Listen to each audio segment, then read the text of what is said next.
melakukan hal tersebut di Yerusalem. Namun sekarang segala sesuatunya semakin rumit saja. Dan Paulus dibawa ke ibu kota Palestina, ke Kaisaria. Dan di sana ia menantikan sidang untuk mengetahui apa yang akan terjadi selanjutnya. Apa yang akan menjadi statusnya sekarang. Kita juga tahu bahwa orang-orang yang menuduh dan mendakwa tidak akan pernah menyerah.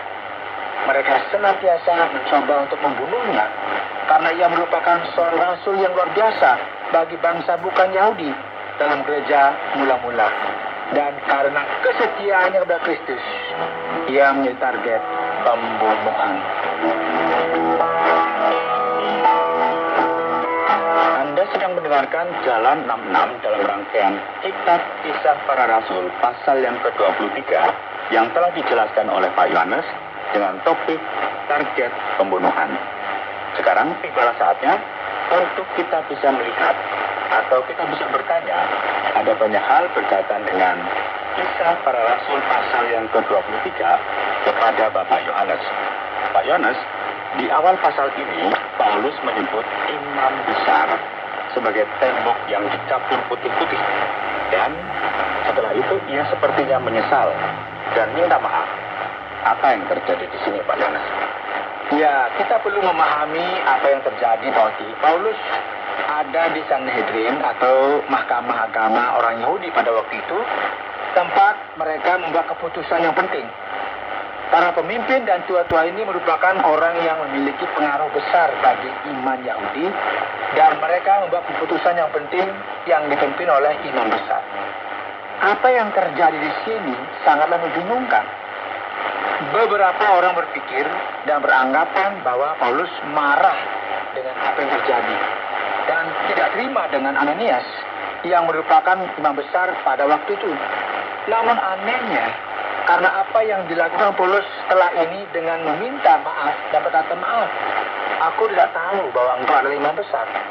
Dan jelas sekali bahwa Paulus tidak berdusta. Orang lain berpendapat bahwa Paulus bersikap ironis dan pada dasarnya membuat situasi ini menjadi sedikit konyol mungkin ya, dan dramatis. Namun ini juga kurang tepat karena ia kemudian mengutip dari apa yang tertulis dalam Keluaran 22, dan tidak mungkin juga kita berpikir bahwa Paulus mempermainkan firman Tuhan. Ada kemungkinan lain, yaitu penjelasan lain yang mengatakan bahwa imam besar ini tidak selalu hadir dalam pertemuan-pertemuan dan karena matanya yang bermasalah. Sebagaimana kita lihat kemudian ketika ia menulisnya surat kepada jemaat di Galatia, bahwa ia menulis dengan tulisan tangannya yang besar. Ini memberikan kemungkinan bahwa Paulus memiliki masalah dengan pandangannya, sehingga ia tidak bisa melihat dengan baik. Mungkin ia rabun cawah begitu ya. Ia melihat orang yang berbicara kepadanya namun tidak menyadari bahwa dia adalah imam besar dan menjawab seperti membalas dengan smash, ya, seperti dalam pertandingan bulu tangkis. Ia menyadari bahwa apa yang dilakukannya itu tidak menunjukkan rasa hormat, sehingga ia meminta maaf atas apa yang terjadi di sini. Dan nampaknya penjelasan inilah yang lebih masuk akal. Dan berikutnya kita melihat Pak Yohanes, sepertinya terjadi hujan badai di sini karena ada pertikaian dari dua kelompok agama, orang Farisi dan orang Saduki. Ketegangan pun meningkat. Tetapi pertanyaannya, siapakah kedua orang ini, Pak Yohanes?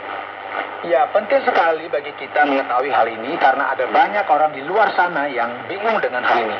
Terkadang orang mulai bertanya, apa itu Saduki dan Farisi? Aku tidak mengerti. Jadi bagaimana kita bisa menjelaskannya? Sebenarnya Yudaisme pada waktu itu dibagi dalam beberapa kelompok.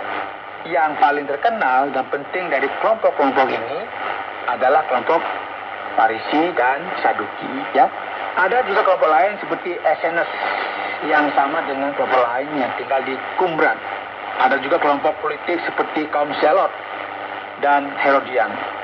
Namun yang paling penting dari kelompok-kelompok ini adalah Farisi dan Saduki. Farisi merupakan pemimpin yang lebih populer, yang memprioritaskan hukum Taurat, dan mereka ini lebih ortodok. Orang Farisi adalah mereka yang pergi ke gereja pada waktu itu dengan membawa Alkitab di tangan, menghafal ayat-ayat, dan mereka melakukan apa yang menjadi tuntutan bagi mereka. Namun pada saat yang bersamaan, mereka tidak hidup sesuai dengan realita. Dalam kitab Kisah Rasul, kita melihat banyak orang-orang ini yang menjadi Kristen karena mereka percaya dengan perjanjian lama dan hukum Taurat. Mereka menantikan kebangkitan.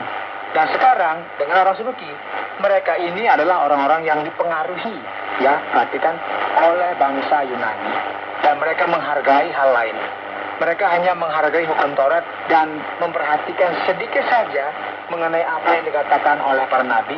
Dan mereka percaya bahwa tidak ada malaikat, iblis, serta tidak ada kebangkitan. Mereka menyangkali realita rohani. Jadi kita bisa katakan bahwa mereka ini lebih sekuler. Dan menarik sekali bagaimana mereka terlibat dengan para elit, yaitu orang penting dalam pemerintahan. Di sisi lain, orang Farisi memiliki pengaruh lebih langsung kepada umat. Paulus adalah orang Farisi dan dibesarkan dalam adat ini. Sekarang Pak Yohanes, bagaimana kita bisa memahami kedua